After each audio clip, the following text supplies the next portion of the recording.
Thanks for watching and welcome back. Hopefully I'm making a difference to your Sunday morning. No, I am making a difference to your Sunday morning. That sounds better. We were talking again between commercial breaks about Jesus and his suffering and what he suffered.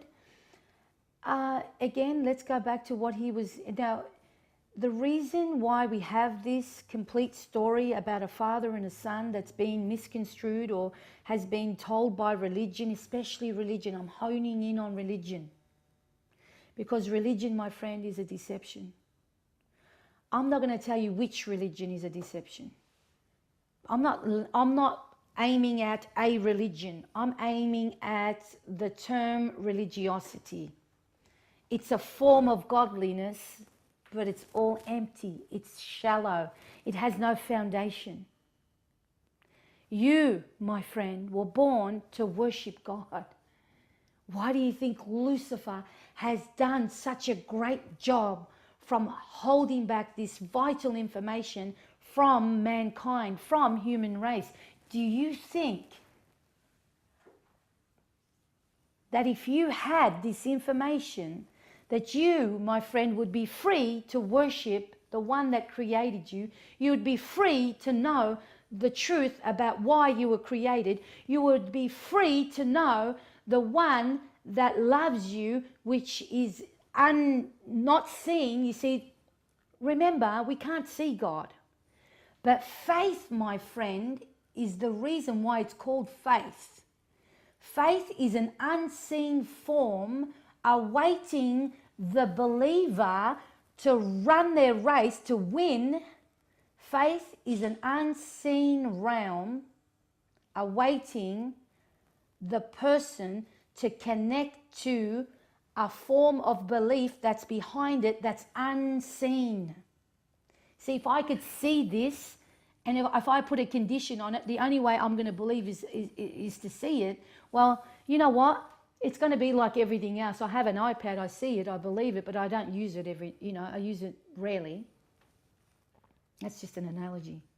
You see, God is unseen for a reason, because he wants you to see him in the faith realm so you can gather a momentum, a connection, a hunger, a desire to connect with him without seeing him, so that you might see him through your answered prayers.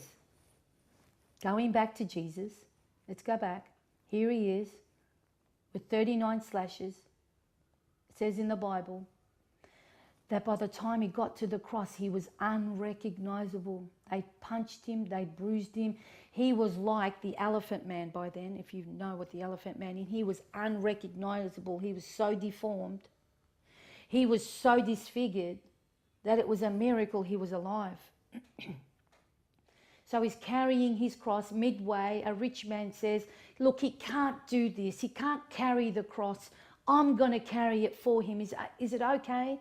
So the soldiers allowed this rich man to come along and carry the cross. So now they put the cross flat on the ground. Here is God sending his only son with his son's approval. They're both connected. The cross is like a target. When you aim and you miss the target, here's Jesus. He becomes sin for us. He undoes everything that Adam and Eve did at the Garden of Eden, and he became the sacrifice. So here's Daddy God getting Jesus and grabbing him and aiming like an arrow, a bow and arrow. He's aiming at the cross, and he basically nail him securely to the cross. This is the worst part, my friend. His legs were tied, basically crossed over, and his arms were stretched out. Arms meaning, I surrender.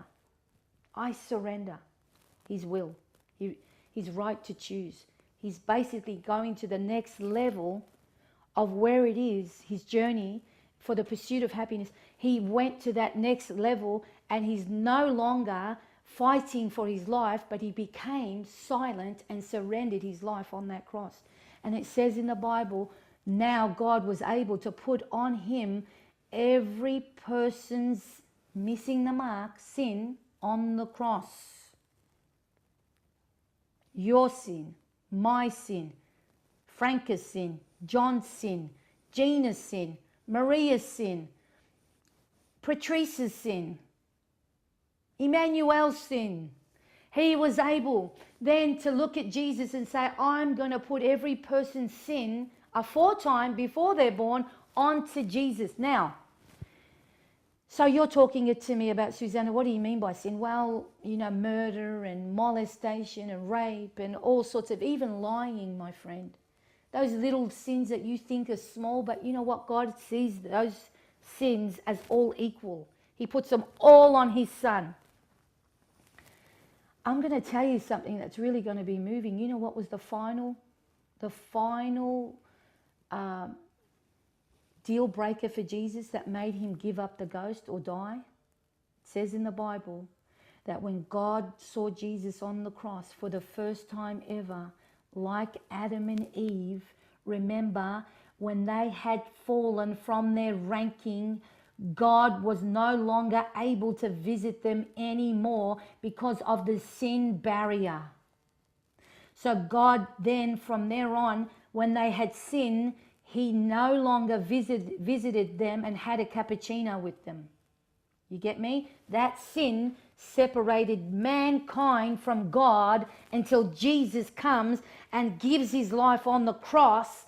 And it says in the Bible that when God took a look at Jesus and saw that he had sinned, the barrier had to come up, and God, for the first time ever, had to walk away from his Son and look at him and say, I can no longer have a relationship with you anymore. Our cappuccino time is up, and I am now removing myself from you. And he turned his back from Jesus and walked away from the first time ever. And this, my friend, is what broke Jesus' heart. It says in the Bible that he had an emotional separation, an anxiety attack from his Father, and he died and he gave up the ghost. And it said in the Bible that his last words were like this: it is finished.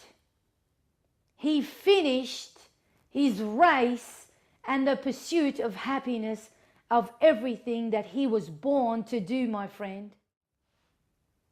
Thanks for watching Hope Rope Church. If you're looking for more information, or if you want to know more about who we are and what we're all about, why don't you visit www.hoperope.com.au.